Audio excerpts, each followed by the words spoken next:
हम सब अलग अलग बने हैं। हमारा सोचना, रहना, हमारे तरीके, हमारा पैशन, ख्वाब, डर सब अलग है। और जब बात पैसे की आती है तो भी हमें ये फर्क बरकरार रहता है और ये फर्क हमारी फाइनेंशियल कंडीशन में नजर भी आता है।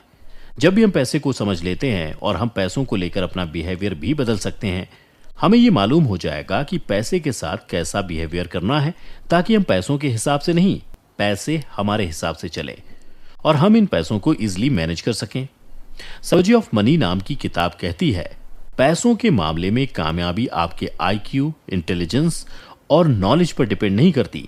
It's about your behaviour with money. और हर किसी का बिहेवियर एक दूसरे से अलग होता है। अगर आप अपनी लाइफ में ग्रो करना चाहते हैं तो आपको अपने सोचने के तरीके पर फोकस करना होगा। एकदम सेम अप्लाई होता है पैसों पर भी। रिच होना या पैसों के मामले में कामयाब होना इस बात पर डिपेंड नहीं करता कि आप कितना पैसा कमाते हैं।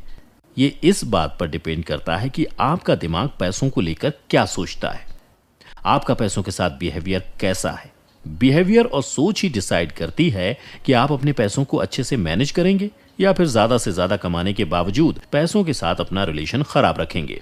तो बिना किसी देरी के जानना शुरू करते हैं कि हमारे पास अपने पैसों को मैनेज करने के क्या ऑप्शंस या तरीके अवेलेबल हैं।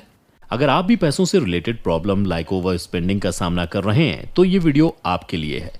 ये वीडियो उन लोगों के लिए भी है जिनको लगता है कि वो कम अर्न कर रहे हैं क्योंकि उनके पैसे तो खत्म हो जाने हैं, लेकिन उनकी डिमांड्स पूरी नहीं होती हैं। इस वीडियो के साथ आखिर तक बने रहिए। इस वीडियो में मनी मैनेज के कुछ इंपॉर्टेंट और इफेक्टिव तरीकों के बारे में जानेंगे। क्या जो आप खरीद रहे हैं उसे सच में अफोर्ड कर सकते हैं? अगर आप सच में अपने पैसों को मैनेज करना चाहते हैं तो बॉस आपको ये तो करना ही होगा। Why did not they teach me this in school के राइटर कहते हैं कि ये वो जगह है जहां ज्यादातर अमेरिकियों ने गलती की है। हमें सब कुछ अभी ही चाहिए। हम उस वक्त का इंतजार नहीं करते जब हम सच में उन चीजों को अफोर्ड कर सकें। कोई भी चीज खरीदने से पहले ये जरूर सोचिए कि क्या आप सच में वो चीज अफोर्ड कर सकते हैं। अगर वो चीजें खरीदना कंटिन्यू करते हैं तो आप अफोर्ड नहीं कर सकते तो ये आपकी आदत बन जाएगी और बैंकक्रप्ट होने तक ये आदत आपका पीछा नहीं छोड़ेगी।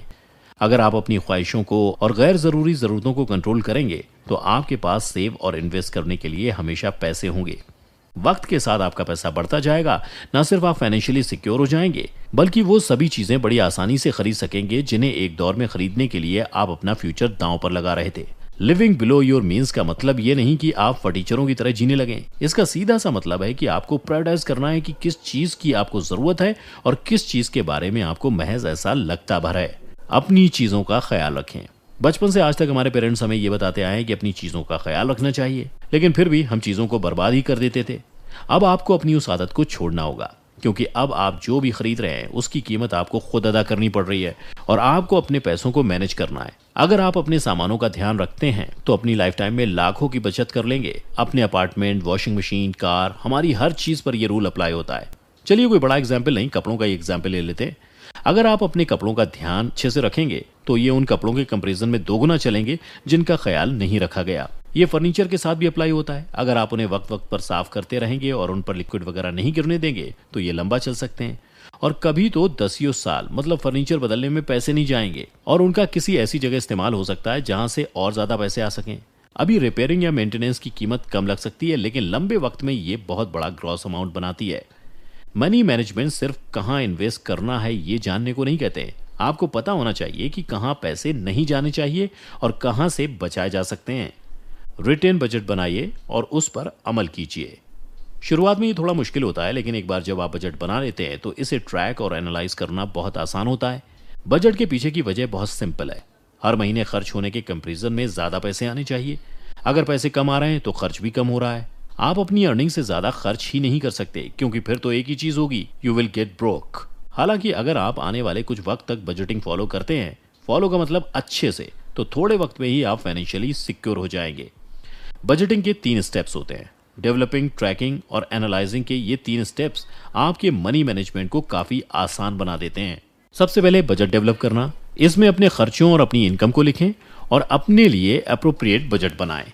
इसमें एक तरफ अपनी सैलरी, बोनस और एक्स्ट्रा इनकम लिख लीजिए और दूसरी तरफ आपके सारे जरूरी खर्चे और फिर टोटल इन यानी कितना आया और टोटल आउट यानी कितना खर्च होगा के हिसाब से बजटिंग कीजिए।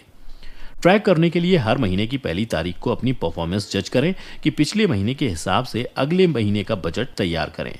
शुरुआत के 1-2 महीने ये काम मुश्किल लगेगा, फिर तो लॉन्ड्री बैग में कपड़े डालने जितना आसान हो जाएगा।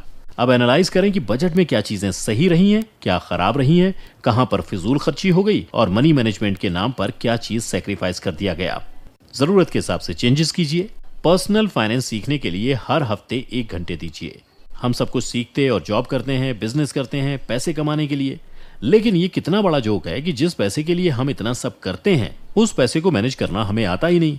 हमें पैसे तो कमाने हैं, लेकिन खुद को फाइनेंस कैसे करना है हमें नहीं मालूम। आप हर हफ्ते पर्सनल फाइनेंस सीखने में लगाइए। वक्त के साथ आपको रियलाइज होगा कि कितना वैल्यूएबल लेसन मिल रहा है और आप 1 घंटे से ज्यादा टाइम देने लगेंगे। तो अब सवाल ये उठता है कि अपनी एनर्जी और वक्त कहाँ पर खर्च किए जाएं?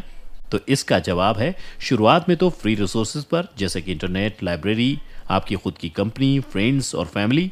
अब ये तो समझ आता है कि लाइब्रेरी में किस सेक्शन में जाना है या इंटरनेट पर क्या सर्च करना है, लेकिन ये कंपनी और फ्रेंड्स और फैमिली से पर्सनल फाइनेंस कैसे सीखा जाए। कंपनीज बहुत सारे सेमिनार्स ऑफर करती हैं। कंपनीज अपने एम्प्लॉयज को बहुत सारे फाइनेंशियल बेनिफिट्स भी देती हैं।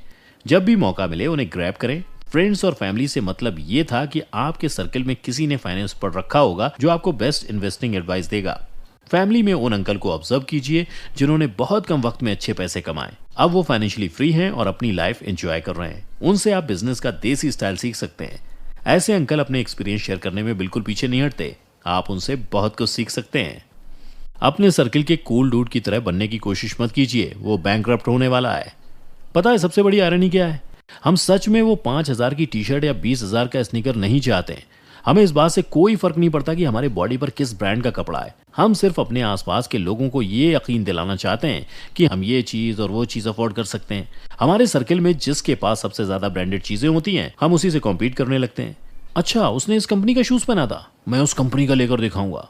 But the real thing is कि इन लोगों की परवाह बेवकूफी है। अल्टीमेटली आप सिर्फ खुद को या अपनी फैमिली को जवाबदेह होते हैं। अगर मेरे पड़ोसी के पास BMW है तो मुझे क्या है, वो अफोर्ड कर पा रहा है, ये उसके लिए अच्छा है। लेकिन ज्यादातर मामलों में यही होता है कि वो अफोर्ड नहीं कर पा रहा होता है, बल्कि लोन लिया होता है। अब लोन लेकर अमीर बनना है तो आप अपने कलीग, फ्रेंड या नेबर से ज्यादा अमीर बन सकते हैं। बस होगा यही कि 4 दिन बंगले में रहेंगे और उसके बाद रोड पर। आपका गोल फाइनेंशियली रिस्पॉन्सिबल बनना होना चाहिए ताकि आप फ्यूचर में अपने फाइनेंशियल कंडीशन सुधार सकें। पैसों के मामले में आप दूसरों से कंपटीशन नहीं कर सकते।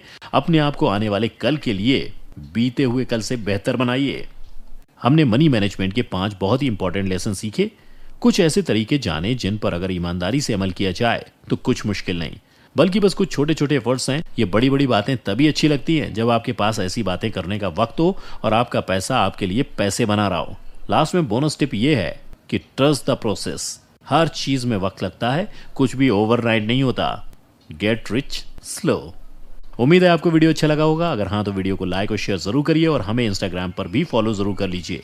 अभी के लिए इतना ही, अगले वीडियो में फिर मिलते हैं। तब तक अपना प्यार और वक्त देने के लिए बहुत बहुत धन्यवाद।